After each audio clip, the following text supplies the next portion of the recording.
Olá pessoal, boa noite a todos. Espero que todos estejam muito bem. Hoje nós temos aí estamos aí com mais uma live hoje, né? Daqui a pouquinho a gente começa. Pá, a professora Gisele já está por aqui. Graças a Deus chegou. Vamos. Hoje a gente vai começar bem, né? Vamos chegar aí bem. Grande abraço a todos. Olá, Gisele! Oi, professor, tudo bem? Tudo bom? Que bom, Boa seja noite. Bem-vinda. Boa noite, Obrigada. Seja bem-vinda ao Maranhão. Pois é. Ponte aérea rápida, direto do Crato para o Maranhão. Eu já fui no Crato, conheço o Crato, eu fazia parte de um projeto da Embrapa aí no Crato chamado Cordeiro do Cariri. Sei, conheço. Pois é, Muito bom. no começo do projeto do Cordeiro, a gente deu assistência, porque eu fiz o meu doutorado na UFC com o pessoal da Embrapa. Sim. Fiz na UFC, mas o meu experimento era lá na Embrapa Caprinos. Aí tinha um projeto do Cordeiro do Cariri, que era em Farias Brito, bem do lado Farias aí. Brito. Sim. E aí eu fiquei um tempo aí no projeto do Cordeiro do Cariri, montando as áreas de pasto, que ia servir pro pessoal, porque na verdade era tipo um consórcio, né? Os produtores iam, levavam os animais para lá, para as áreas de pasto, e depois faziam o abate, né? Lá era um Era centro mais ou de menos... terminação. Perfeitamente. A ideia era criar centro de terminação a pasto aí do... Mas você sabe por que morreu o projeto? Não tem mais... Eu não tinha um abatedouro. E eles queriam que o IFCE do Crato falaram com o nosso diretor para ele construir um abatedouro exclusivo de ovinos e caprinos para abater em Crato. E aí o projeto morreu por causa disso, porque morreu na praia. Meu Deus! Não tinha para onde escoar, não ia poder ficar alimentando aqueles animais o resto da vida. E não podia abater de qualquer forma? E não podia bater na moita. Aí contradizia tudo. Contradizia tudo que eles estavam trabalhando ali, mostrando para os ovinocaprinocultores. Pois eu comecei aquele projeto. Eu que ajudei a implementar, o Rodrigo Gregório começou. Sim. Aí depois o Rodrigo teve que sair, aí eu comecei a montar a área do pasto lá do Cordeiro do Cariri. Né? Mas foi muito bom, graças a Deus. Pessoal, eu quero desejar boa noite a todos, boa noite à professora Gisele. Boa noite, pessoal. Sejam bem-vindos aí a mais um momento de interação, né? A gente sempre fala que esse momento aqui nosso é um momento de interação, não é uma palestra, é um momento de descontração, onde a gente vai explorar um pouco do conhecimento da professora Gisele, que é graduada em Tecnologia em Alimentos pelo CETEC, tem mestrado em Tecnologia de Alimentos aí pelo UFC. Você estava terminando o mestrado, eu também estava chegando na UFC, eu cheguei em 2005 lá na UFC. Quando eu cheguei lá para fazer o mestrado em isotecnia. A professora terminou o doutorado na UFV, em isotecnia, tem o grupo de pesquisa em qualidade da carne, né, professora? É processamento de produtos agroalimentares, que entra, a gente dá mais ênfase à parte de produtos de origem animal. Ótimo. Carnes e pescados. E a professora Gisele está lá no IFCE Crato, no Cratinho de Açúcar, né? O pessoal do Iguatu fala que é Iguatuzinho de Açúcar, né? Mas é o Cratinho de Açúcar, lá na região do Cariri, para quem não conhece, né? Do ladinho ali de Juazeiro, Barbalha. Na verdade, eu moro em Juazeiro. Eu resido em Juazeiro, mas trabalho em Crato. Fica 18 quilômetros daqui. Sim, é pertinho. E Juazeiro é mais... é um polo mais desenvolvido, né? A Apolinário está dizendo, a Apolinário está dizendo, é logo ali. Pensa como é perto. Não, é longe, filha. Quando fala no Maranhão, agora já que você falou que era para descontrair, eu como uma boa cearense tenho que fazer uma piada, né? Senão claro.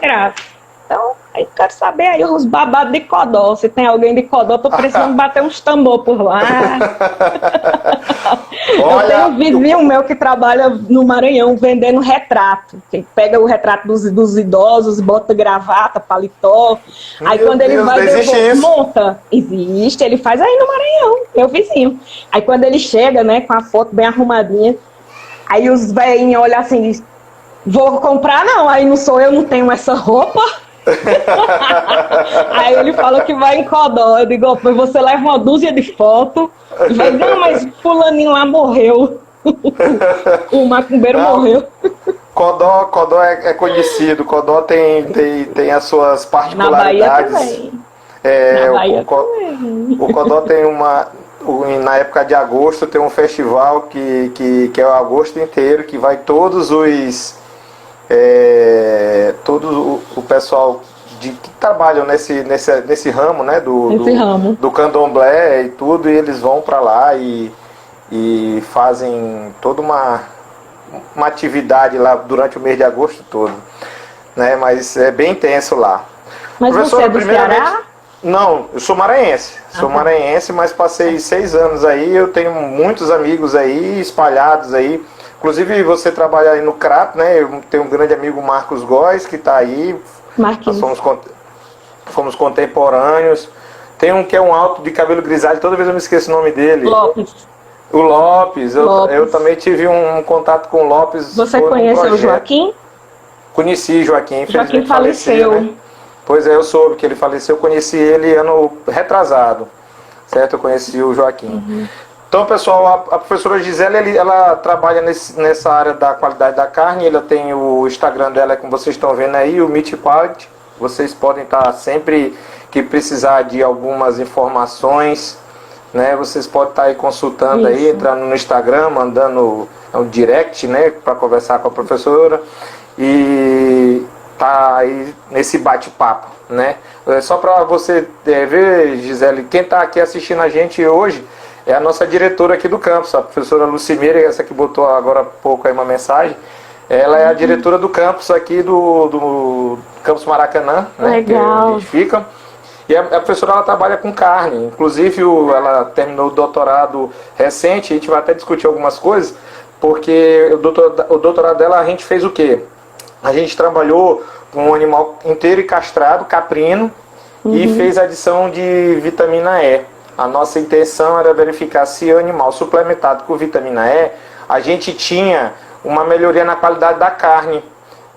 Ou seja, a gente conseguiria estender, né, o tempo de prateleira desses animais. O que a gente percebeu, a gente fez algumas avaliações de TBAS, né, essas avaliações foram feitas lá em Londrina, né, porque aqui a gente não tem essa possibilidade.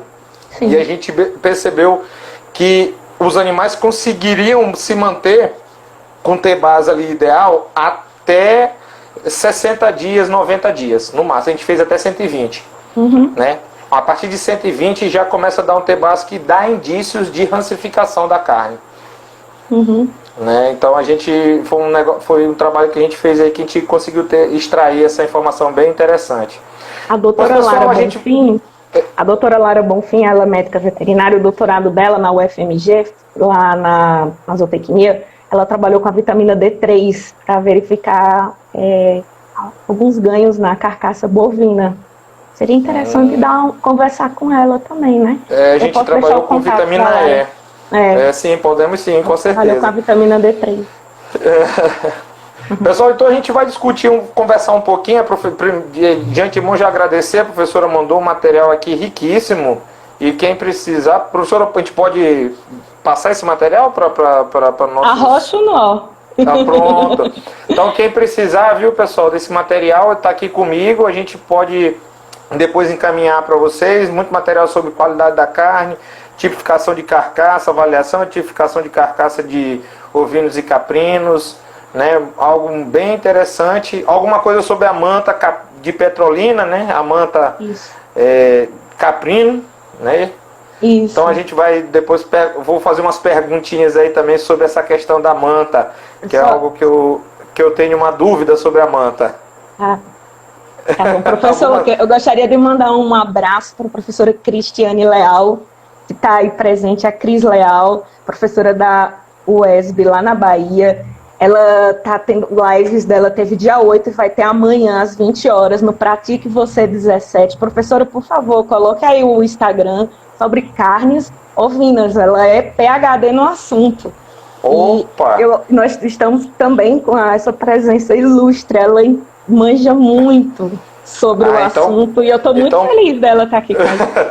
Então, professora, se quiser contribuir, mande as suas contribuições que a gente vai discutindo aqui nesse nosso momento de bate-papo.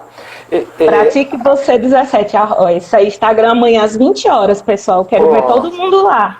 Todo mundo lá no Pratique Você 17 para conhecer um pouquinho mais sobre a carne caprina e ovina que ela trabalha? Sim. Pronto. Gisele, uma questão assim, já de início, para a gente começar essa discussão mais aprofundada, que características podem alterar ou modificar a qualidade de uma carcaça de uma carne? Aí é uma pergunta para a gente desenrolar aqui uns 3 dias. Vamos lá. Semana que vem, uma aluna minha orientada vai apresentar o TCC dela. Ela vai apresentar sobre abate de aves. Ela estagiou numa abatedoura. E a gente sempre discute, porque as aves, ela é o único animal que sofre estresse psicológico. Então a ave, ela é um animal muito sensível. Eu vou falar em base da ave que está mais fresquinho na minha mente, por conta das revisões, mas que serve para todos os animais de açougue, tá? Primeiramente, a qualidade, ela começa lá no concepto, e logicamente com a mãe, né? Uma boa nutrição, a questão da seleção da linhagem ou da raça, a genética. Não que adianta ter uma boa genética e não ter uma boa alimentação, né? É dar um tiro no pé. A gente tem que o quê? Os fatores externos, assim como a genética, influenciam na qualidade da carne, né? Então, a gente conversando, e nós chegamos assim, em relação às aves, né, as aves domésticas, que desde, tanto para as aves quanto para mamíferos, animais de açougue e mamíferos, no caso ovinos, caprinos e bovinos, e suínos também, tudo começa do bem-estar humano, não é do animal. Primeiro você tem que tratar o bem-estar humano, humanitário daquela pessoa que vai tratar daquele animal. Sim. Né? Para depois você ter a questão, né, de implantar as boas práticas agropecuárias, o bem-estar animal. Porque imagine um tratador que ganha um salário mínimo, ou até às vezes ganha até menos, né? Ganha por hora de serviço, que está na lida às 4, 5 da manhã, e aí chega 5 da tarde, você fala que vai ter que estender o horário de trabalho. Como é que essa pessoa não fica? Ele saiu de casa, a família estava dormindo, ele chega, vai dormir porque está cansado, e com toda razão. Então a gente precisa, primeiramente, que o pessoal ainda tem aquela visão que o zootecnista é bruto, rústico, sistemático, que é um profissional para abater o animal, para pegar o boi pelo chifre e sangrar. Não é assim, a gente sabe que não é assim, mas as pessoas têm essa visão, que o zootecnista é aquele profissional que vai pegar aqui na argola do nariz do boi e vai sair puxando. Não é assim, né? E tem muita gente que se fantasia de agroboy, mas que na verdade é um Asmaria abelha ou um Zé abelha, né? Não sabe a diferença de um boi para um cavalo. Tem, na zootecnia tem disso, né? A gente sabe que com tem. Com certeza. Então tem gente que vai toda arrumada, mas na hora do vamos ver, não sabe. Então o bem-estar humano para o tratador, para depois a gente ter o bem-estar animal e com consequência disso, ter um manejo pré-abate, as operações de abate e o manejo pós-abate, né? Porque o abate ele se divide em 3 fases: o pré, o abate propriamente dito, e o pós-abate. Então, existe aí uma responsabilidade tanto do pecuarista quanto do frigorífico. E meio tem o transporte. E esse transporte, o embarque, é muito importante, o embarque e o desembarque desses animais nas plataformas, no caso do frigorífico, para o abate. Então, tem certos momentos que você tem que ver de quem foi a culpa, quem está no controle de qualidade para estar recebendo essas matérias-primas. Se essas aves chegaram de 1.100, chegaram mortas por conta de maus tratos, por conta de calor, ou freio brusco, né? Ou superdensidade nas caixas de transporte. Né? Todos esses são fatores, é como eu costumo dizer, tem que fazer o básico bem feito. Se a gente faz o básico bem feito, o que é o básico? O básico é uma apanha, no caso da ave, ou uma contenção, né, no caso de imagina um suíno, fica 6 meses ali na baia, ele não conhece outro mundo. O boi ainda vai no pasto, né, Lore? Todo mundo sabe o comportamento dele, como é que é, né? Ele é arredio, ele é brabo mesmo. Mas se você vai tratando, ele vai ficando perto de humanos, ele vai domesticando aos poucos, sem precisar bater o choque, né? A Temple Grande, ela trata os animais, o bem-estar, só vocalizando, chamando, na voz, ou bandeira. A mais da metade dos pecuaristas nos Estados Unidos seguem as normas de bem-estar posto por ela. Hoje ela é professora da Califórnia, né, do curso, ela é psicóloga. E ela trabalhou o comportamento animal, né? E olha onde ela veio parar, ela é PhD em ciência animal, né? E é a maior referência em bem-estar animal no mundo. E é autista, né? Tem um grande legado que segue ela, né? A Temple Grande tem um filme, tem livros. Eu vou mandar o livro para você passar para os seus alunos. Pois, mande, com certeza. O que eu vi uma vez, recentemente, falando de perdas, assim, nesse pré-abate, e até perdas ainda na fazenda, com relação a transporte de animal, perdas com relação à carcaça, né? Chegamos aí a 15%, 20% até de muita músculo que ficou ali com sangue, como já dizia o cabo do interior, que ficou com sangue preso, né? Sangue pisado. O sangue pisado ali, preso, que fica ali naquela peça da carne. Hemorragia, hematomas, contusões. Isso tudo da fazenda até chegar no processo de abate mesmo, que a gente percebeu assim, que seriam perdas. Até recentemente, assistindo o professor Nilman lá no Tocantins, ele fez um Agroverdades que mostrou, né, uma fazenda que aderiu a um método de bem-estar animal, e como essa fazenda ganhou, não necessariamente só no desempenho dos animais dentro da propriedade, mas como ela ganhou com o rendimento da carcaça, porque ela perdeu muito menos material, né? Com relação a animais que não tinham essa, ou fazendas que não tinham essa preocupação, né?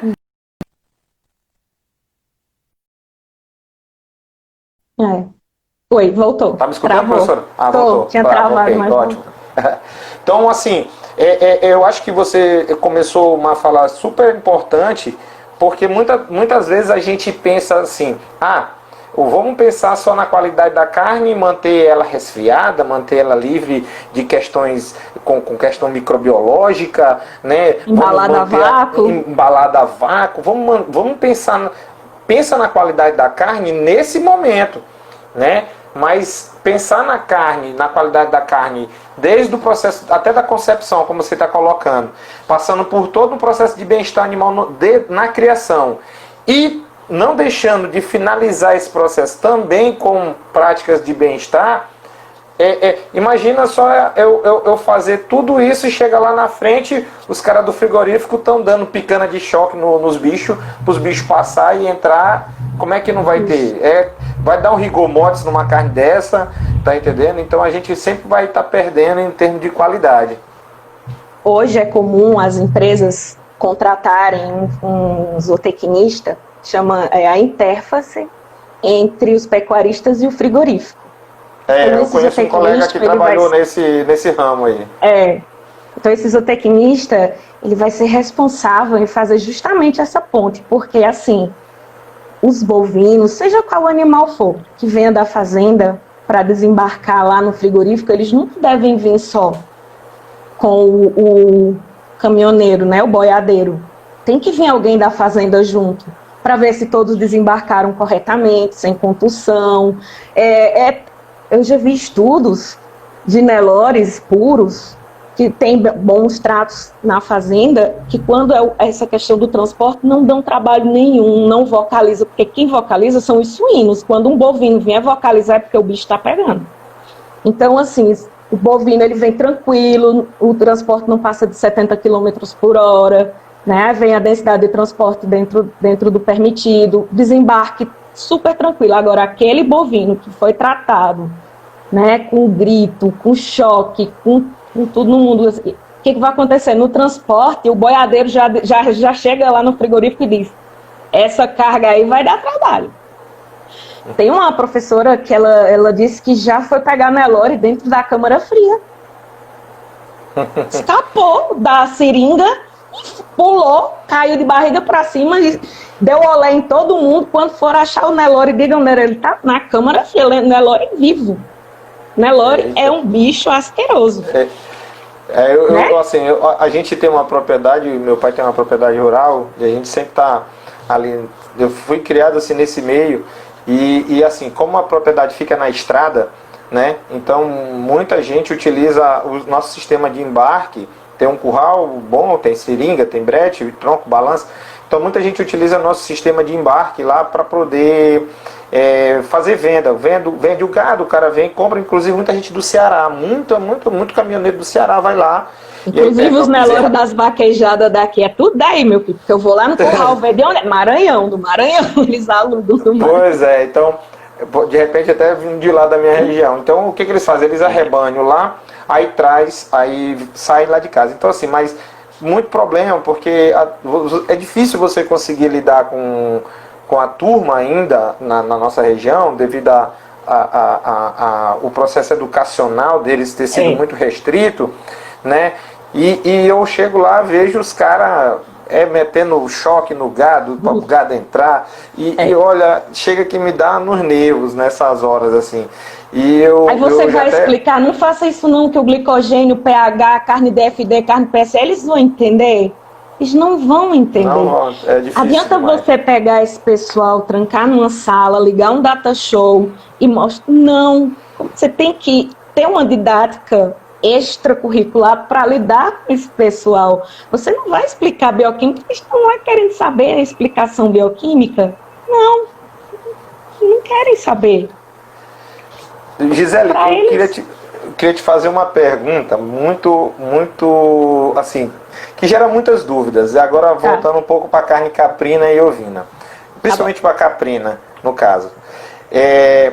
O que pode caracterizar mais de maior ênfase aquele odor ricínico que a carne caprina tem? O que leva essa característica muito marcante e que muitas das vezes gera uma repulsa muito grande da comunidade, da sociedade como um todo, em consumo da carne? Não vou consumir a carne caprina porque é uma carne fedorenta, é horrível, fede muito, né? E na sequência dessa pergunta até onde vai o adocicado da carne ovina? Que todo mundo diz assim, eu não como carne ovina, é muito doce, né? Assim, eu queria primeiro que você explicasse um pouco para o nosso público essa questão do odor da carne caprina. É possível minimizar ou é possível até não existir? E se realmente a carne ovina, existe ou não algum componente que gere um processo adocicado que tanto a sociedade fala? A carne caprina, por exemplo, se você pega um caprino que foi tratado aqui no bioma Caatinga e lá nos Pampas, né, outro bioma, lá no Rio Grande do Sul, a gente tem uma grande diferença aí de temperatura. primeiramente falando, de ambiência e de nutrição, forragem. O caprino e o ovino, eles comem rasteirinho, né? Eles têm essa característica, diferente do bovino, que apreende o capim com a língua, o capim até 2 metros de altura, né? Já eles não, os pequenos ruminantes, eles pegam, aprendem ali com os lábios, né? Eles comem ali, tá ali mais baixinho, né?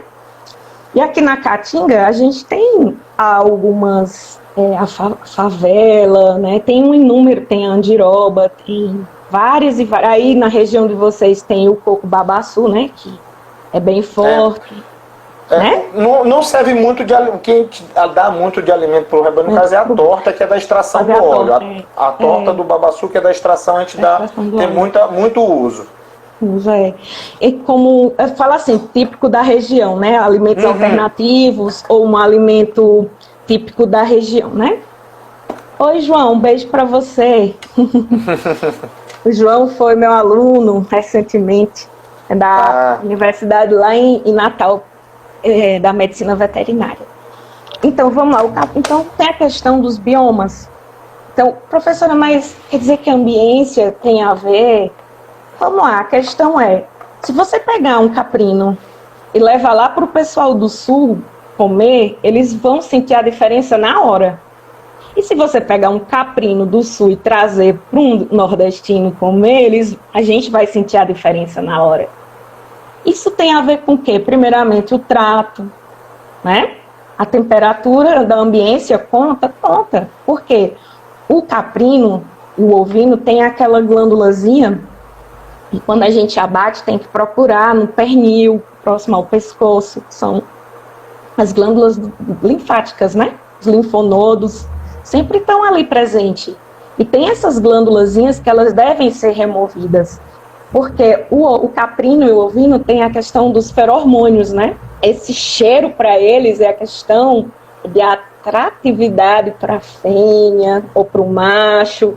Então, porque o animal, ele vai do faro, né? Para identificar o cio, né? Eu tenho um vídeo muito engraçado.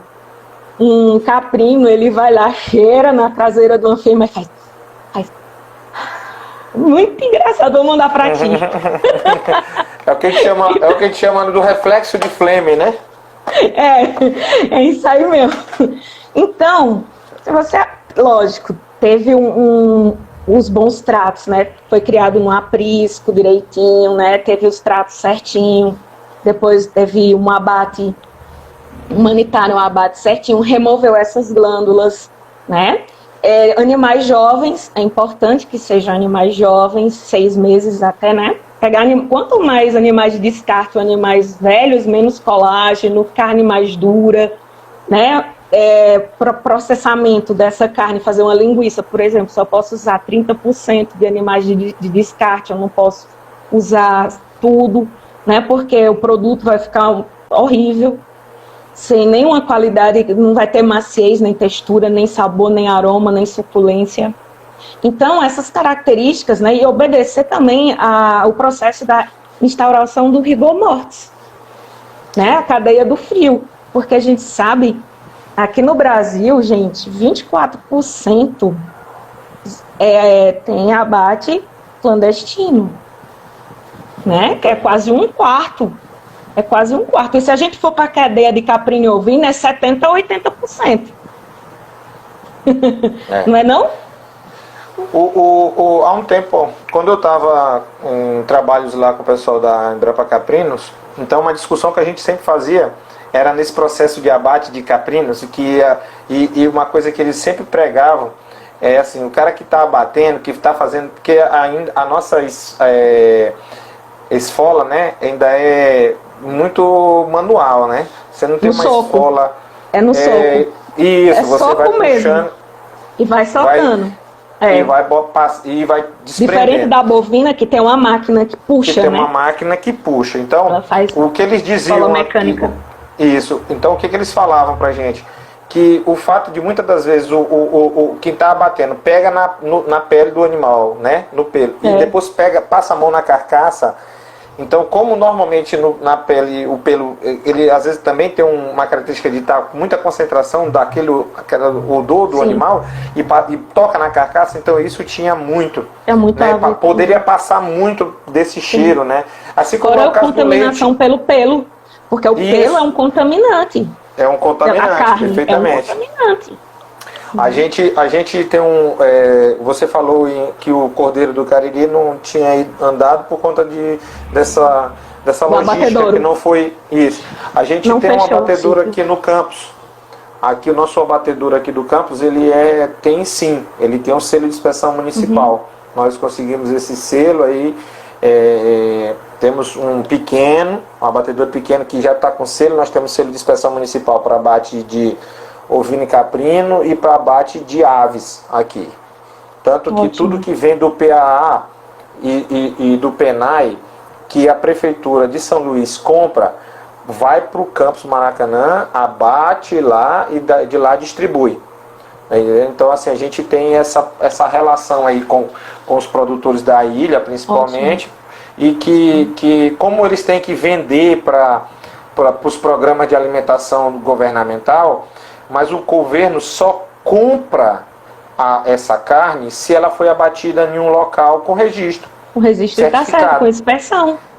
Isso, e aí o Campus Maracanã fez essa parceria com a prefeitura, cumpriu com as normas, e aí os pequenos produtores que tem aqui na ilha, eles levam os animais para lá, principalmente frango é muito, tem bastante, né?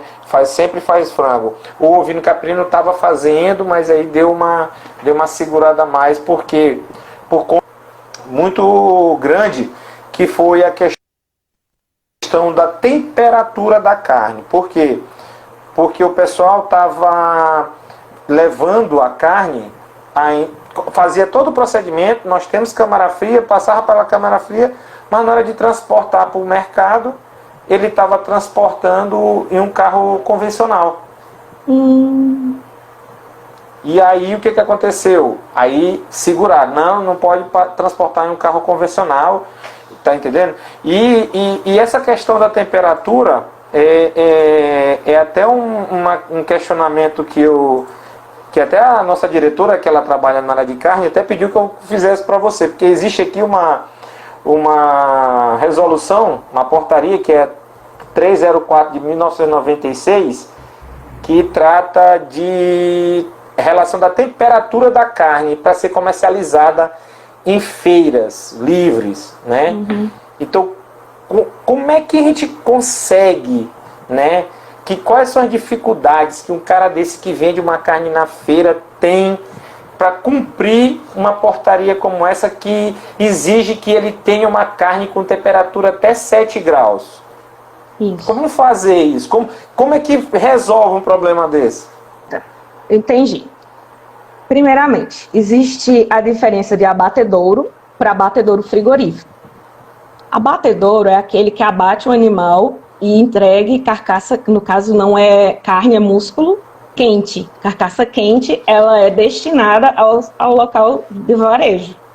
Seja no açougue, seja no mercado, seja em supermercado, onde o destino que ela for. Então, o abatedouro, ela não existe câmaras frigoríficas, é uma unidade de utilidade pública, todos os abatedouros, tá? Então, ali abate-se os animais e entrega eles quentes. Já o abatedouro frigorífico, quando tem câmaras frigoríficas, é obrigatório a carcaça sair resfriada, porque vai ter a transformação bioquímica do músculo em carne no período de 24 horas. Para grandes animais, um frango ou peixe não precisa de 24 horas, até menos, né? Mas, assim, no geral, 24 horas ali na câmara de frios, na câmara de 0 a 7 graus, a carcaça tem que sair a 7 graus, embalada no caminhão frigorífico.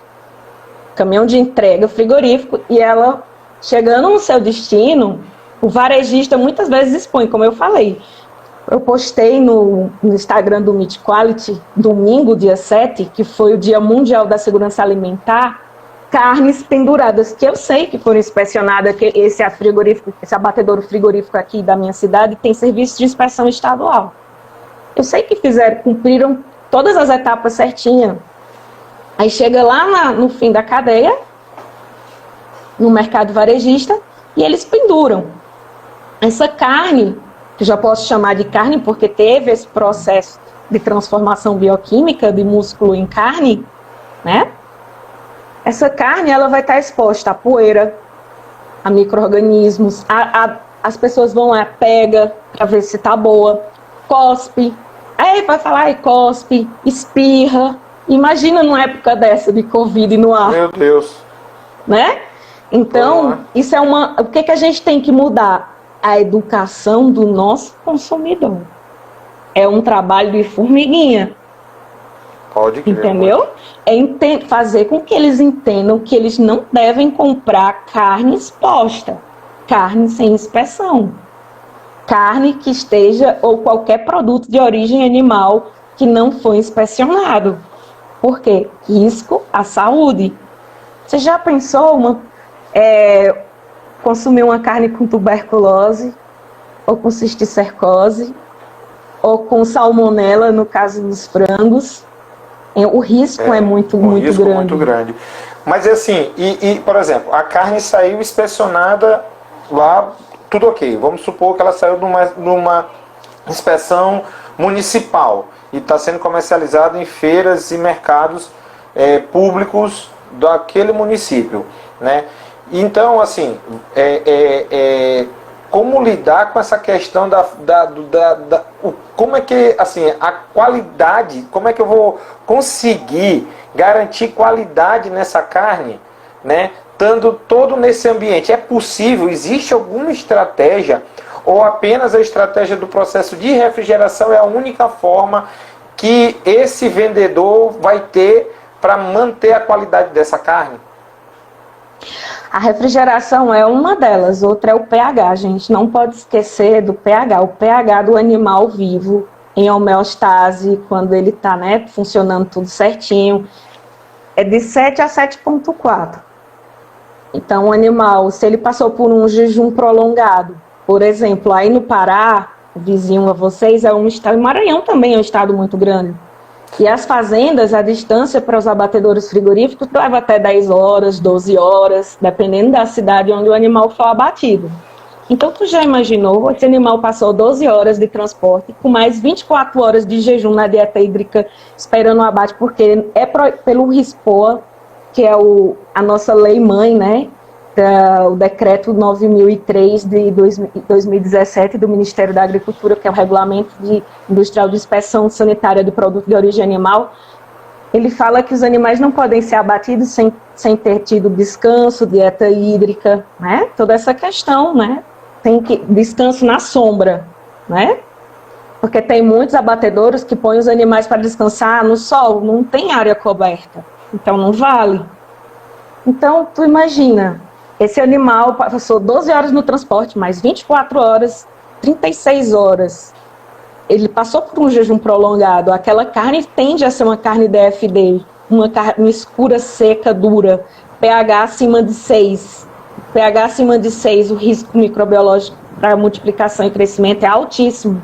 Então, essa carne tem que ser condenada. pH ideal, 5,6 a 5,8. Tá? Isso para qualquer carne ou só para bovina? Qualquer carne. O peixe ainda tem uma tolerância acima de 6, 6,2, mas para as outras carnes todas de 5,6 a 5,8. Um pH abaixo de 5,4, o defeito da carne é uma carne PSE, uma carne pálida exudativa. Quer dizer que esse animal, voltando para a DFD, eu já falo da PSE, a DFD significa que o animal passou esse estresse prolongado. E o que ele fez? Aquele glicogênio que era para ele gastar na reserva lá, na operação de abate, na insensibilização no momento do estresse, com a pistola de dardo cativo não penetrativo, né?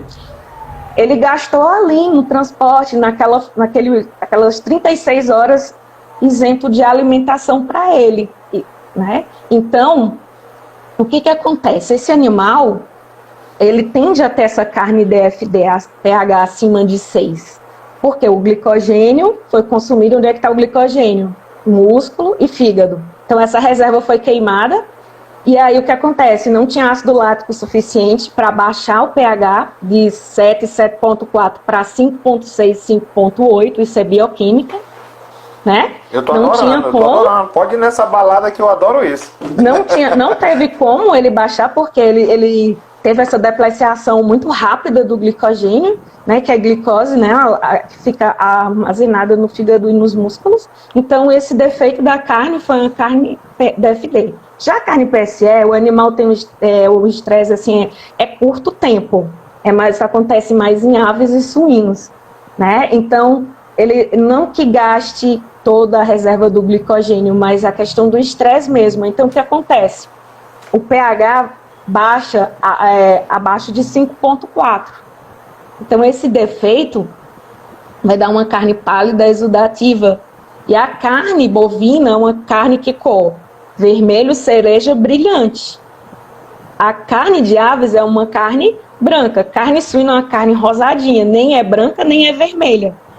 A carne de caprinos e ovinos é uma carne vermelho, brilhante, cereja, né? Um pouquinho mais vermelha do que a de bovinos. Então, a carne PSE ou carne DFD, aí você tem que estar com um pHmetro de campo, né? Tipo espeto, e um termômetro, para estar verificando. Essas são uma forma de monitorar a qualidade da carne, as maneiras bem básicas. São testes de plataforma, são testes que todo abatedouro ou abatedouro frigorífico deve ter, uma pessoa ali responsável, né? E se tratando de bem-estar animal, que todas as etapas da operação de abate, que chama-se operação de abate, né? A gente tem o manejo pré-abate, manejo pós-abate e temos a operação de abate. Ela está no meio. Uma etapa depende da outra, tá? Então, seja para qual espécie for, tá? Então, a gente precisa de ter essa consciência. E aí, a temperatura, o que ela tem a ver com a qualidade da carne? Vamos lá. A gente tem duas enzimas, calpaína e calpastatina. Elas atuam na cadeia do frio, né? Para quebrar as linhas Z e as linhas M. Porque o músculo, quando o animal é abatido, o estresse, ele faz o quê? Ele contrai. E a única maneira de relaxar é na cadeia do frio para a ação dessas enzimas. Entende? Então, elas quebram aquelas linhas, né? E aí vem o relaxamento. E aí você tem carne e não músculo. Né? Porque o que se vende no mercado, o sonho abatedouro, não é carne, é músculo. E o que se vende... Eu falo pro meu pai. Meu pai sai de manhã cedinho para comprar carne no mercado no interior, um interior de 23 mil habitantes, né? E aí ele sai de manhã cedo, vai comprar a carne e o animal morreu, começou o abate desse animal, que ele comprou a carne 8 horas do dia, começou 10 horas do dia anterior, né? Que eles começam 10 e vão até 2 da manhã. Aí de 2 da manhã eles começam a se preparar para transportar naqueles caminhões mais escandalosos possíveis. E aí ele vai depois pegar essa carne lá. Aí eu sempre falo para ele, você não está comendo carne, você está comendo músculo. Então, bote esse músculo para cozinhar, porque se eu for assar, eu não vou querer comer borracha, não. E você sabe que músculo tem vasos sanguíneos, né? Músculo tem tudo isso, carne tem tudo isso.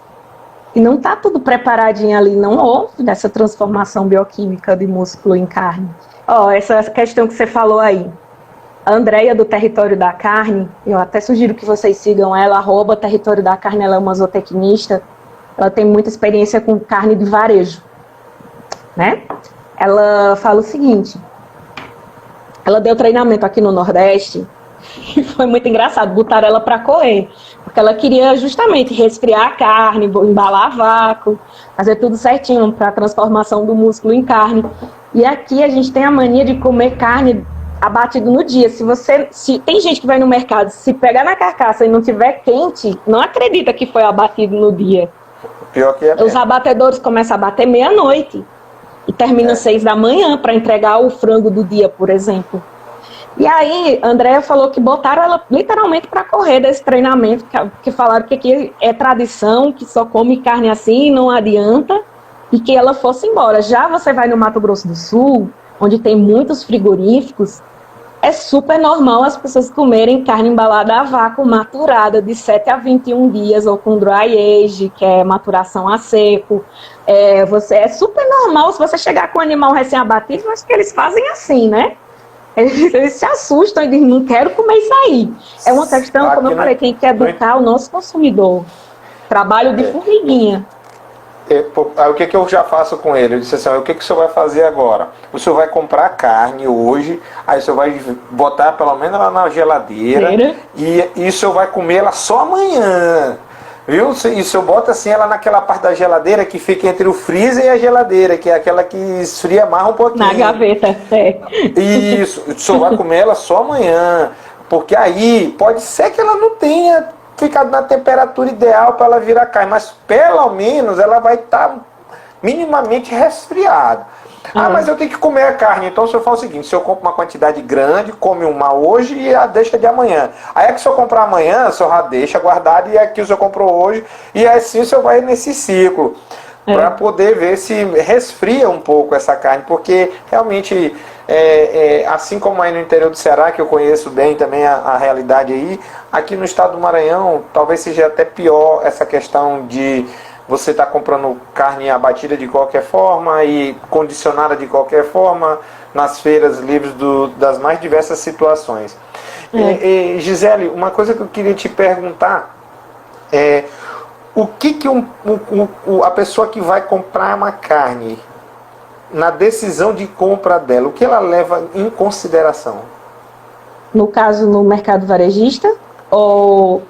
No mercado varejista, por exemplo, eu cheguei... Vamos botar duas situações. Eu cheguei no supermercado... eu não esqueci do caprino doce não, viu? Pois eu falo. Ainda tem... Ovino. Eu não esqueci, aliás. Eu não esqueci não, viu? Vá. Você só me responde essa e a gente volta já pro ovino. Eu cheguei no supermercado, né? E então, cheguei na gôndola onde vende carne aqui. O que me leva, o que normalmente o comprador, o consumidor leva em consideração para comprar uma carne?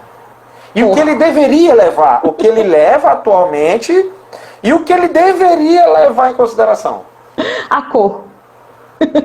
Primeiro ele vai ver a cor. Depois ele vai... que não tem como ele... a maciez, né? A textura... Não tem como ele provar ali, né? Mas primeiro eles vão ver a cor, né? E é tanto que nesse material que eu te mandei, eu botei as fraudes da carne de vários aditivos que se utiliza para deixar a carne mascarar uma carne velha como uma carne nova. Né? Você pode até logo começar a citar aí, porque eu gostei muito daquela parte, né? O que seriam essa possibilidade do comerciante fraudar uma carne em relação à cor para poder vender essa carne?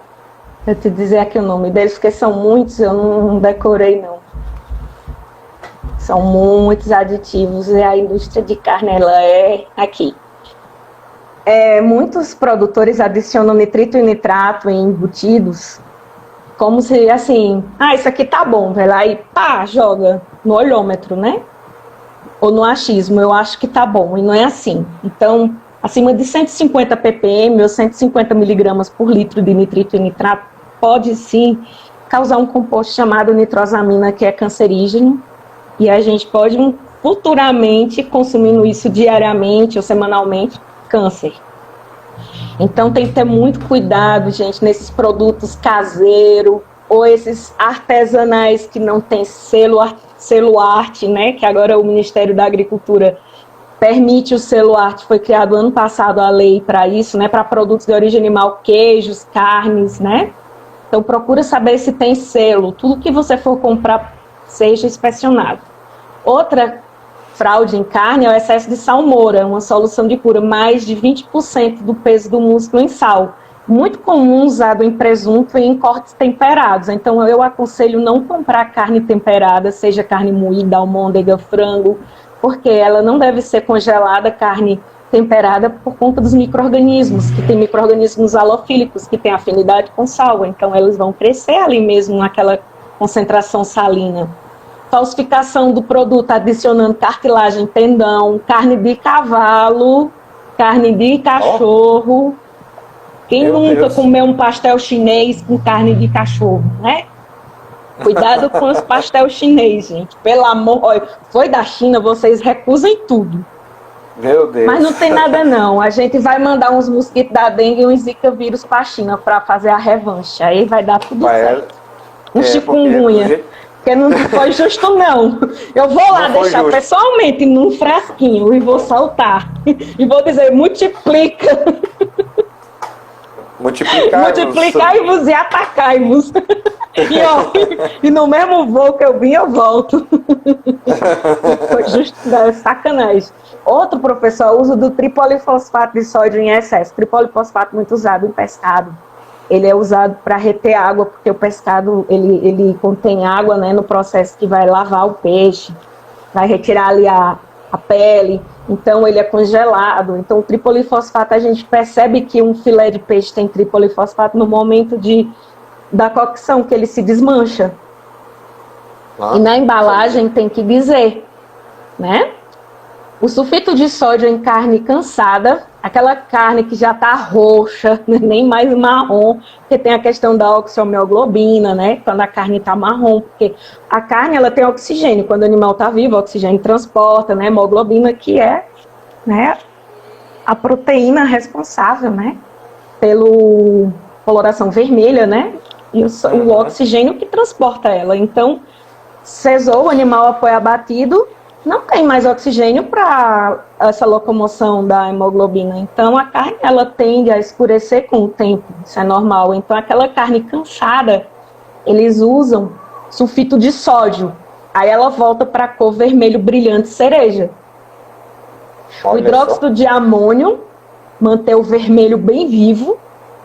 E a adição de carne mecanicamente separada acima do permitido por legislação. Por exemplo, carne mecanicamente separada é uma despolpadeira, onde você pega, por exemplo, em frango, o dorso,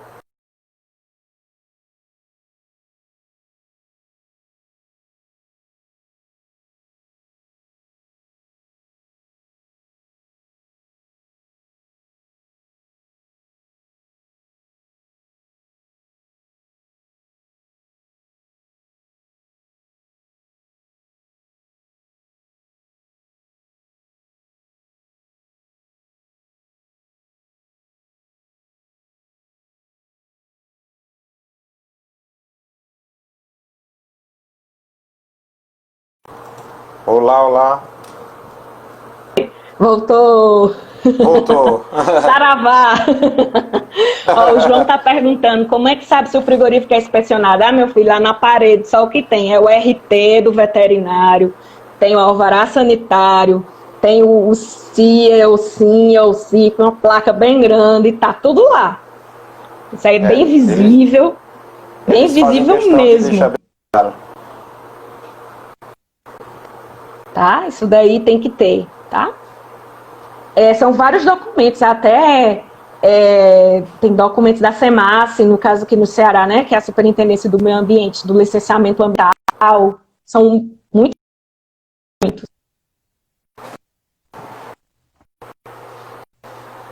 Opa, tá falando aqui novamente. Oi. Voltou, né? Então vamos lá. Tá dando umas travazinhas. Que era que eu tava falando? Era sobre alguns problemas que eu perguntei para você sobre o que levava o consumidor a comprar uma carne na gôndola, a cor, mas essa cor ela é relativa entre aspas, a né? Cor.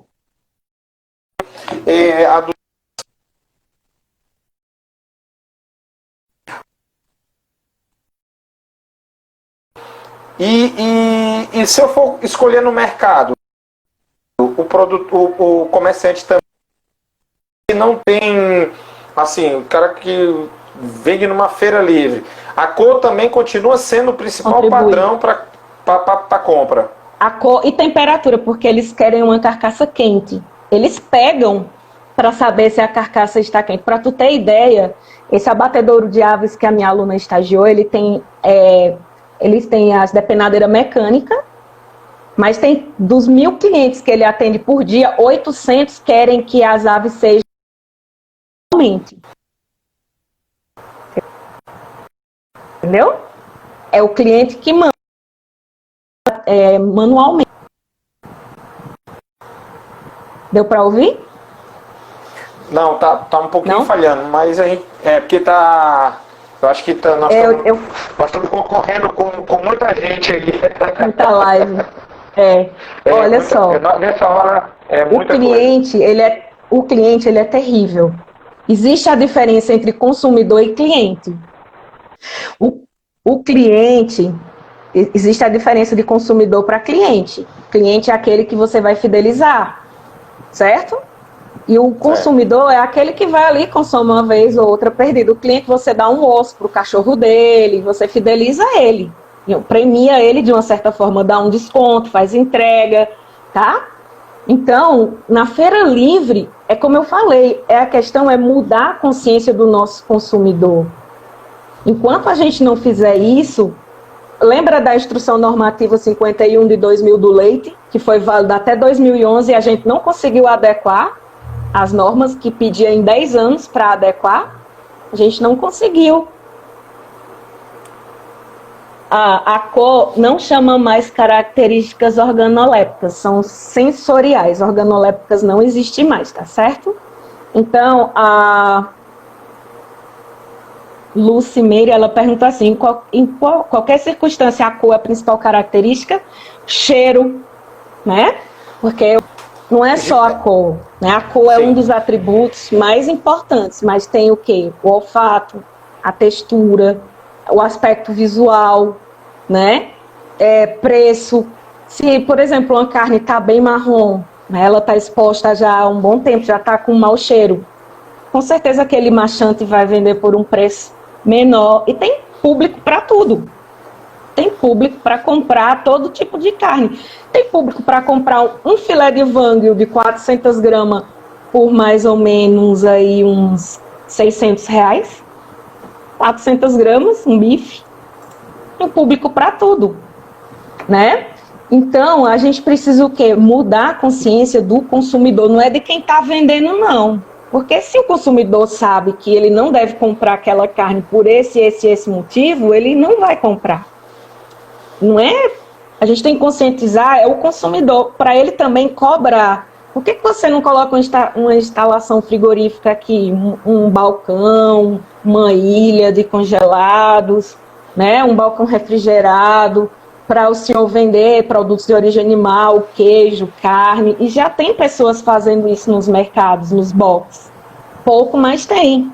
Você pode ver que você vai encontrar 2 ou 3 limpinhos, sem mosca, né? Tudo certinho ali, funcionando. Aqui na minha cidade tem um mercado público, tem 2 ou 3 assim. Os demais eu não passo nem lá, mas eu também não compro lá. Eu só visito, eu só compro carne cifada, um cife, né? Gisele, e voltando à nossa questão da carne ovina adocicada, é mito, como vai dizer, é mito ou é realidade esta carne ovina adocicada que muita gente diz? O povo que não come carne caprina diz que não come por conta do odor, e você já falou algumas situações que podem minimizar ou não o odor, né, na carne. Mas e dos ovinos, que o povo fica dizendo que não come carne ovina porque acha que a carne é adocicada? O que tem de verdade e o que tem de mito nessa história? Então, a carne ovina, de fato, ela é mais adocicada, sim, né? E tudo vai da maneira como ela é preparada. Por exemplo, se você faz uma carne ovina marinada num vinho tinto seco, ela vai te dar um sabor. Se você marina ela no azeite, vou dar um exemplo. Se você pegar um lombo de ovino, marinar 24 horas no azeite, na geladeira, marinar significa dizer embeber ela no azeite, ela tem que ficar imergida no azeite de oliva. No outro dia, você vai colocar ervas finas. E vai passar mais 24 horas, ou seja, o total 48 horas. Você vai pegar esse lombo, vai colocar numa assadeira e vai pôr no forno. Não vai colocar sal, tempero, nada. Aí você come e depois você me diz se ela ficou doce. Deus. Eu vou... Já é a receita, viu, galera? Receita aí da professora Gisele. Aí, ó. Aí essa é uma das maneiras no azeite. Outra é no vinho tinto, né? Como a Lucimeire está falando, né? Marinada no vinho, né? No suco de laranja, com vinho branco, no caso para aves e peixe. Para carnes vermelhas, vinho tinto, tá, gente?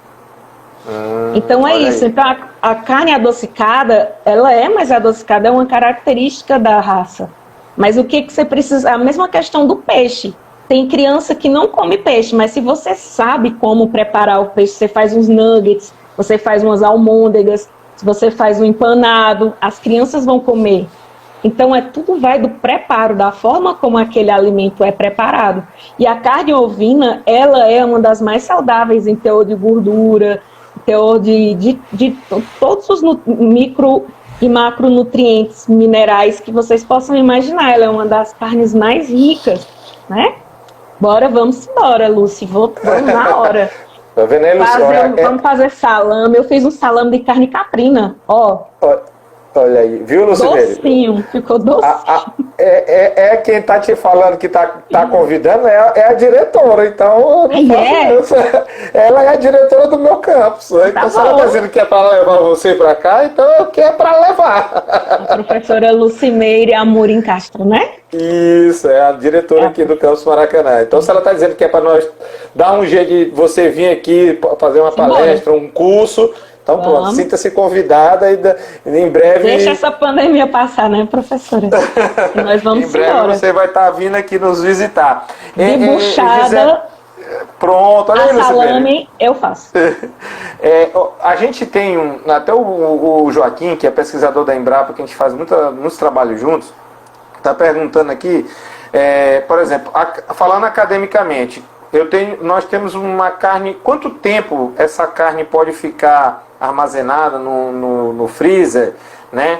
Para a gente poder conseguir fazer um teste de análise sensorial, para esse teste realmente ele imprimir de fato o que aquela carne mesmo tem das suas características de sabor, odor. Quanto tempo no máximo a gente consegue manter uma carne dentro do freezer para que quando a gente faça uma análise sensorial a gente não penalize aquela carne pelo tempo? Nós vamos até fazer um projeto. O Góis guardou aí umas carnes de ovino de um projeto dele, guardou semana passada, que está congelada, para quando a pandemia passar a gente fazer essas análises sensoriais. Nós estamos nesse mesmo processo, por isso que eu estou lhe perguntando. Antes de fazer análise sensorial, você tem que fazer análise microbiológica e físico-química, tá? Você não pode pôr para provar sem antes, e tem que passar também para o comitê de ética. Sim, isso aí a gente já até fez. Comitê. Tá. Já até passou então, pelo comitê já. Tudo vai depender da finalidade, do objetivo do estudo.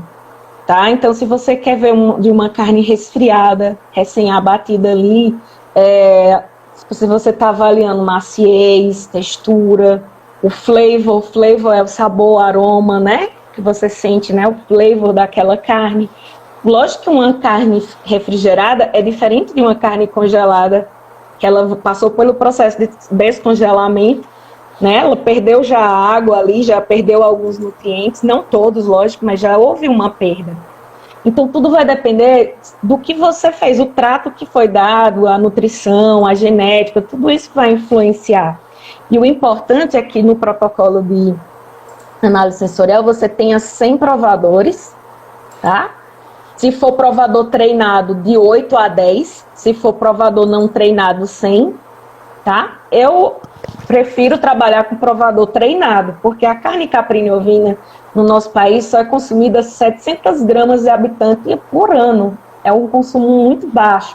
Então, as pessoas, elas não têm memórias, nem memórias degustativas no nosso palato, nem memórias para julgar uma carne de caprino ou ovino, né? Tem que passar de ética humano, ética para humanos, análise sensorial, tá? Plataforma Brasil.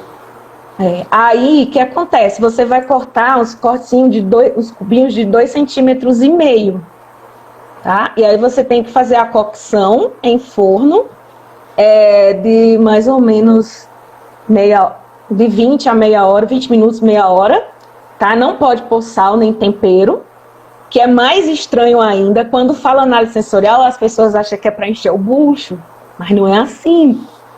Por isso que eu prefiro trabalhar com um provador treinado, porque você vai conversar, você vai explicar o que é uma textura. Aí a textura, ela tem várias classificações de textura. Cor, tem várias para cor. Sabor, tem várias. Amargo, doce, o ácido. Então você vai treinar o palato, você vai dar para aquele provador algo ácido, algo doce, algo salgado, para ele reconhecer, e você vai trabalhando, você vai trabalhar cheiro, textura, aroma, você vai testando todos aqueles atributos sensoriais com aquele provador. Então, eu posso até dividir com você o material de análise sensorial que eu tenho, né? Passo para o seu e-mail, tá? E aí a gente vai conversando, né? Porque assim, a gente tem um material que ele já está um certo tempo armazenado. E assim, até quanto um ano, tempo? Congelados até 1 ano. Olha aí, Joaquim, até 1 ano, meu amigo. Então a gente ainda tem tempo, viu, Thames? Temos tempo ainda de fazer análise. Até 1 ano. Aí quando você for descongelar, põe na geladeira ou numa câmara de resfriados, de um dia para o outro, para ela ir descongelando lentamente. Nada de descongelar temperatura ambiente, tá? Você deixa ela descongelar lentamente. Aí é que você vai fazer os cortes. E qual é o melhor corte, no caso de ovino ou caprino? O lombo, o longíssimo dócil. Sim, tá? A gente separou. A gente já separou, assim, o que a gente já fez? A gente já deixou um pedaço do longíssimo de cada um deles. Você vai precisar de cubinhos de 2,5 centímetros. Eu acredito que você vai trabalhar com provador treinado. A nossa intenção é essa, tentar trabalhar com provadores aí treinados, né, pra gente poder até cortar menos a carne, né, porque aí você dá menos pedaço. Isso, né, para poder render. Para poder render, porque senão você não consegue fechar a quantidade de carne para... E quando você estiver treinando eles, eu aconselho você pegar carne bovina, pode ser um filé, e fazer o amaciamento, vários tipos de amaciamento. A carne no leite, a carne no vinagre, a carne passada naquela maquininha no frigorífico para amaciar, sabe? Aquela que amacia a carne. Para provador treinado, eu posso conseguir, eu vou olhar, mas eu acho que eu tenho sim, viu? Eu passo para o professor, tá bom? De treinador, Tami tá perguntando, né? São um protocolo de treinamento. Eu posso conseguir, eu vou olhar se eu tenho, mas se eu não tiver, eu tenho com quem conseguir, tá?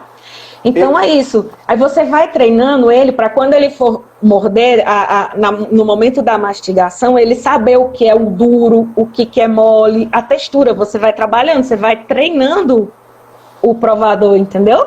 Aí você vai treinando ele também para odor, para sabor, para tudo. Você vai montando. É bem difícil assim de fazer, ele é bem trabalhoso, mas vale a pena.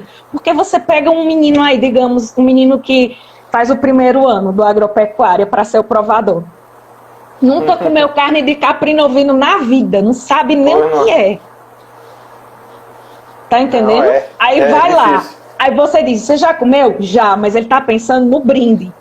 Que geralmente dá uma pipoca, um pirulito, um bis no brinde, né? Ele já está pensando que o colega disse que ganha um brinde, então ele vai lá, então ele está pensando mais no brinde do que nos atributos. Né? Então, por isso que um provador treinado, professor, é melhor. Nessas circunstâncias de trabalhar a carne e tudo, eu aconselho trabalhar assim.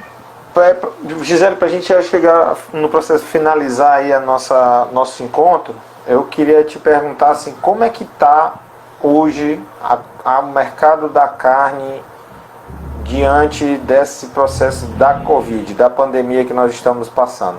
Como é que está o processo da carne brasileira e como é que está o mercado na carne mundial. O mercado oscilou positivo, negativamente, o mercado mundial oscilou positivo, negativamente, só para você dar um panorama, né?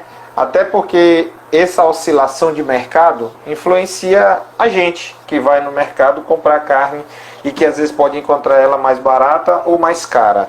E em função da gente estar vivendo esse momento, isso com certeza vai tendo algumas modificações nesses preços, né? E lógico, o processo de agregação de valor à carne como cortes nobres, né? Hoje a gente tem uma variação de cortes muito grande. Né? E no a gente não tem padronização, né, professor? Para carne caprina e ovina, a gente infelizmente não tem uma padronização, não né? Tem.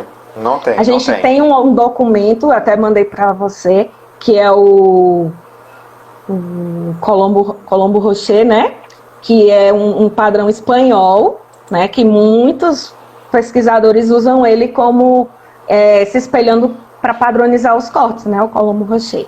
E também tem os cortes da Embrapa caprinos e ovinos. Vou mandar para você também a cartilha. Ah, me mande. Eu tenho aquele outro de carcaças ovinas e caprinas, o livro lá que você mandou do professor Marcílio e do professor Vandrick. Gente boa, Marcílio. Sim, pois é. Eu geralmente eu sigo muito eles, né? Esse livro aqui, eu tenho ele também, esse Carcaças, Ovinas e Caprinas, Obtenção, Avaliação e Tipificação. Então, eu trabalho muito em cima desse livro aqui, até porque a gente não trabalhava aqui com o serrote, com o corte do serrote aqui do peito. Do peito. Aí a gente passou a trabalhar com o serrote, porque a gente considerava a costela a peça toda, né? Que vinha desde cima na região dorsal, a primeira vértebra. Da primeira vértebra dorsal até a última, né? Sacro. A gente pegava, no caso da peça, né, do corte costela, a gente pegaria até a 13ª. Isso, até a 13ª vértebra, porque depois dali já é lombo, né? Aí a gente fazia dessa forma. Aí depois a gente resolveu fazer, com o livro do professor, a gente resolveu fazer o serrote, né? Que aí entra como corte de terceira, né? Aí assim, a gente veio adaptando, né? Fazendo essas adaptações. E aí a gente chegou em cortes quais? Hoje, que trabalhamos aqui. Pescoço, paleta, costela, serrote, lombo e perna. Carré não? Não, porque a gente faz esses cortes como assim, não são cortes que a gente chama, vamos dizer assim, nobres. A gente trabalha mesmo com aqueles cortes mais brutos, né? Tradicionais.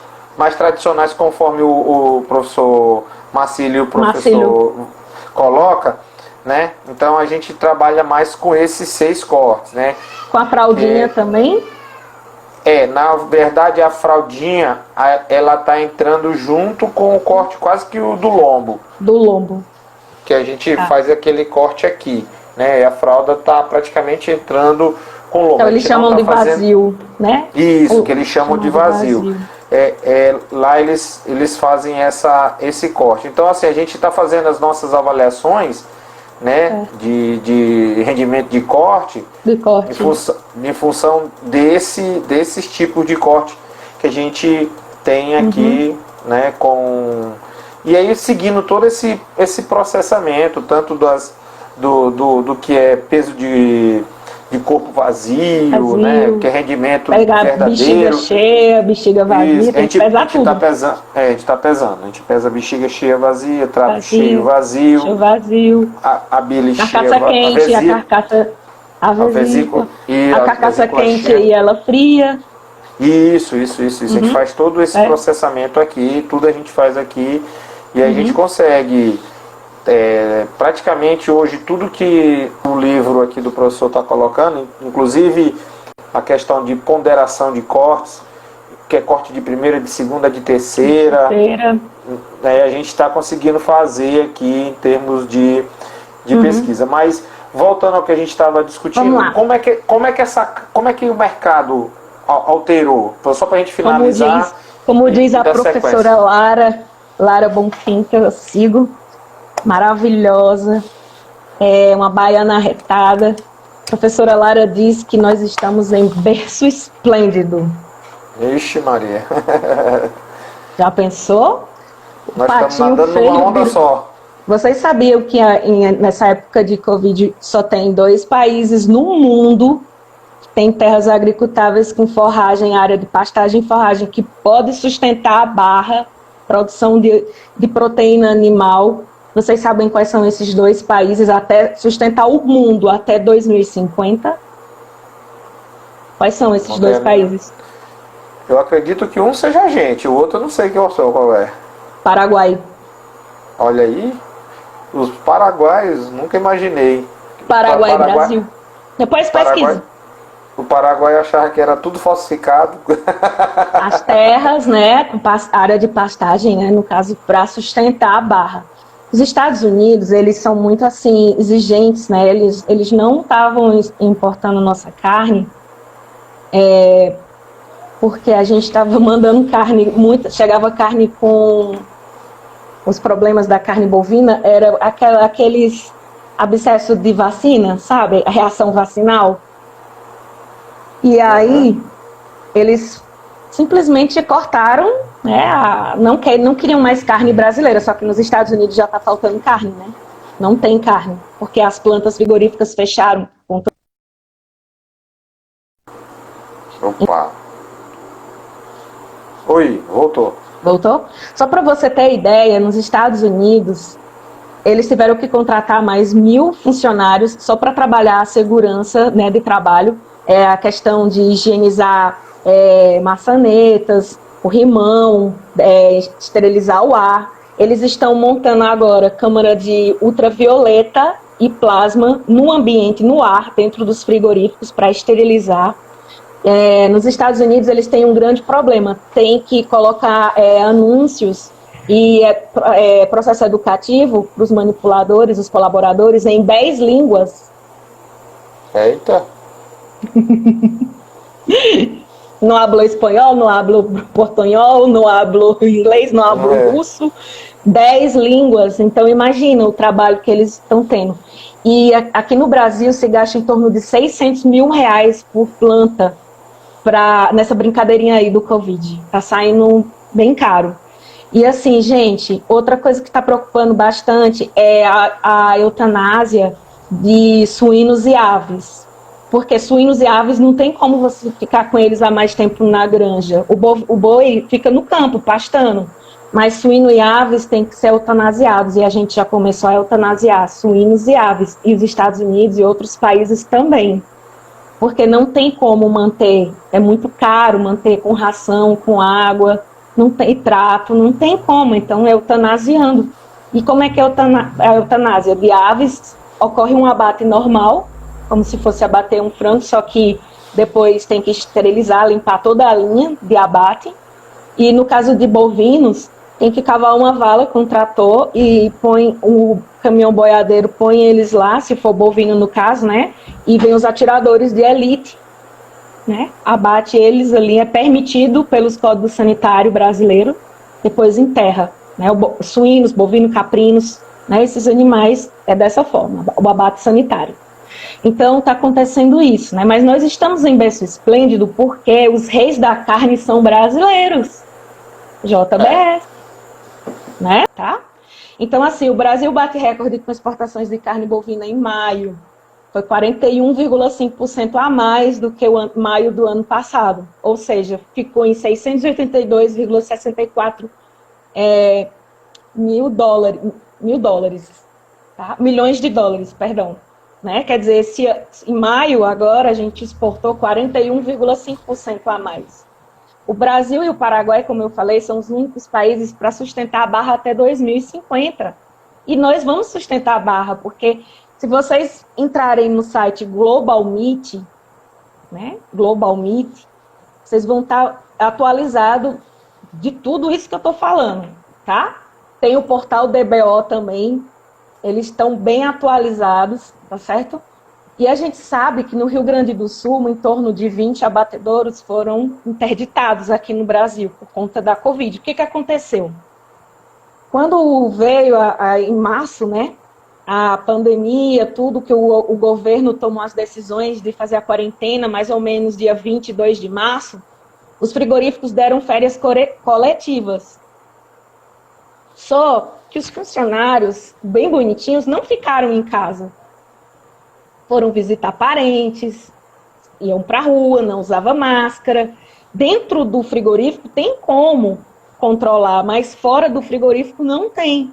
Então, quando eles voltaram, afastaram as de comorbidades, grávidas, lactantes, doença autoimune, idosos acima de 60 anos, afastaram eles, né? E aí a velocidade horária de abate diminuiu, tá? Mesmo assim, não, você vê, faltou carne na sua região, na sua cidade? Porque aqui não faltou, não teve desabastecimento. Não, aqui também não. Não tivemos problema, a gente nem sentiu, na verdade, né? Então, o que acontece? A gente já está preparado para isso, para as exportações. Em maio, o Brasil exporta maior volume de carne de frango desde julho de 2018, né? Agronegócio brasileiro cresce na pandemia e fica mais atrativo para investidores estrangeiros, né? Exportação de carne bovina brasileira cresceu 21% em maio. Então, essas notícias todas que eu estou falando para vocês estão nesses sites, eu falei, né, no Meet, no Global Meet. Mas também tivemos problemas com Rondônia, né? A Seara, ela demitiu indígenas e o Ministério Público entrou com a ação, eles tiveram que recontratar, pagar o salário, a diferença que eles ficaram desempregados, e ainda uma multa de R$50 mil para cada índio. Ó. Teve dessas coisas também, tá, gente? Então, assim, tem plantas no Rio Grande do Sul que fecharam 15 dias, passaram por todo o plano de contingenciamento. Só para vocês terem ideia, os frigoríficos recebem 5 e-mails do Ministério da Agricultura, da OMS, do Ministério do Trabalho, do Ministério da Economia, diariamente, dizendo, hoje vai mudar isso, vai mudar aquilo, com novas regras. Foi lançada uma cartilha em maio, com 70 medidas para frigoríficos. Tem essa, eu posso mandar também essa cartilha. A Anvisa lança nota técnica todos os dias. A Anvisa lançou a nota técnica 18, que fala de boas práticas de fabricação para a indústria alimentícia no período de Covid. Tem todo um plano de contingenciamento desde o transporte dos colaboradores. Só pode vir, se vinha 50 pessoas, só pode vir 20. E cada lugar no transporte, no ônibus coletivo, tem o nome da pessoa, só aquela pessoa pode sentar ali. Quando eles descem, tem um espaçamento onde o ônibus tem que esperar lá fora, desembarcar aquele ônibus, fica aquela fileira, porque, gente, tem frigorífico com 5 mil funcionários. Tem frigorífico que abate 10 mil suínos por dia no sul. É uma loucura, né? É uma rotina muito intensa. É muito intenso. E dentro do frigorífico, às vezes, começa às 4 da manhã, 5 da manhã. Tem frigorífico que é os 3 turnos, né? Então, tiveram que mudar o horário em áreas comuns, como, por exemplo, área de descanso e restaurante, tiveram que fazer como um hospital de campanha. Fora, construir um barracão que ventila, coloca uma cadeira de 2 metros de distância para eles sentarem ali e descansar. Não tem mais jogos, dominó, não tem mais caneta para preencher planilha, agora é relatório fotográfico. Não tem mais para bater o ponto com o dedo, é crachá para fazer a leitura. Então, assim, de 2 em 2 horas é pulverizado quaternário de amônio em toda a área de acesso comum, onde eles transitam. O espaçamento do almoço ficou maior, começa às 10h30 da manhã. Tá? Então, o almoço só pode sentar uma pessoa por mesa. Então, para você ter ideia, a JBS contratou uma equipe de infectologista do Hospital Albert Einstein. É Albert Einstein ou Albert Sabin, de São Paulo? Albert Sabin. Einstein? Tem Albert Einstein e tem Sabin. Tem os um dois. desses aí, que é top, né? Esses hospitais, não é? É um desses dois aí, acho que é o Einstein mesmo. E ele contratou a JBS. E o Ministério do Trabalho condenou as orientações que os infectologistas fizeram. Falou que era pouco. Os caras contrataram os top do país. E aí tem as notas técnicas de como usar máscara, de como usar os quaternários de amônio, os desinfetantes, as diluições. Tem nota técnica para tudo. Então, a Anvisa está trabalhando como nunca trabalhou na vida. Então, assim, o que isso, de uma certa forma, vai afetar? No Brasil, nada. Nada. A gente não corre risco de desabastecimento.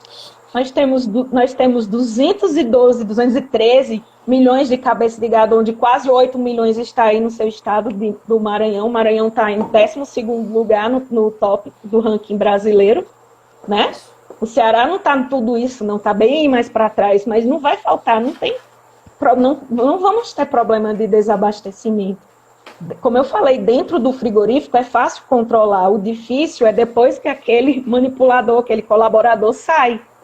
Aí o mundo lá fora, externo dele, não tem como controlar. E também não tem como prender todo mundo ali. Então estão contratando mais pessoas também. Tem pessoas que estão pedindo demissão voluntária, que não estão conseguindo aguentar a pressão psicológica. Então eles têm uma equipe de psicólogo, de terapeuta, eles contrataram também para ver o aporte humano. Né? Tem toda essa questão, né, de trabalhar, porque assim... Aí em Rondônia, no estado próximo, né? Está mais próximo daí do que daqui. Rondônia... Mas daí é longe. Daqui é mais longe, né? Com certeza. Tá menos longe. Em Rondônia fechou uma planta, mas também os funcionários estavam trabalhando sem EPI, estavam trabalhando com aglomeração. Aí é pedir para matar, né? Você tem que seguir as normas. O OMS, a norma da saúde, é que está prevalecendo, né? A gente não tem dúvida assim, que o país é um produtor de alimento assim, formidável, né, o Brasil. E que o nosso produtor rural, ele é, digamos assim, ele é o sustento da economia brasileira, né? Que o produtor rural, aquele agricultor familiar que está lá na sua propriedade pequena, produzindo suas hortaliças, produzindo o seu leite, né, principalmente, que a atividade da produção leiteira é feita muito por agricultura familiar, e eles são essa base, né, muito da produção agrícola brasileira, e a gente, graças a Deus, vai conseguir se manter no mercado, né, mundial agrícola em função desse potencial, né? Olha só, isso aí a gente, professor, nós somos tem essa certeza. Maior rebanho. Aliás, maior exportador, mas não somos o maior rebanho. Os Estados Unidos é o maior rebanho. Mas por quê? Nos Estados Unidos, as fêmeas começam a aparição com 2 anos. No Brasil, com 4. Sim. Olha onde está a perda. Então, a gente tem que rever isso. Foi uma palestra que eu assisti uma live, né? Eu assisti semana passada. Não me lembro com quem, porque são tantas lives. Mas eu tenho anotado isso daí, essa informação. Acho que foi a Renata Erler, que é zootecnista. Foi ela mesma. Então, ó, aqui no Brasil, com 4 anos, nos Estados Unidos, com 2. Então, nós somos o maior exportador, mas não somos o maior rebanho. E os Estados Unidos não é o maior exportador, porque eles consomem internamente, mas eles são o maior rebanho, porque lá tem gerência. E aqui no Brasil só tem uma cadeia da carne organizada, que é a cadeia do Angus. São 32 empresas certificadoras, para o Nelore é só uma.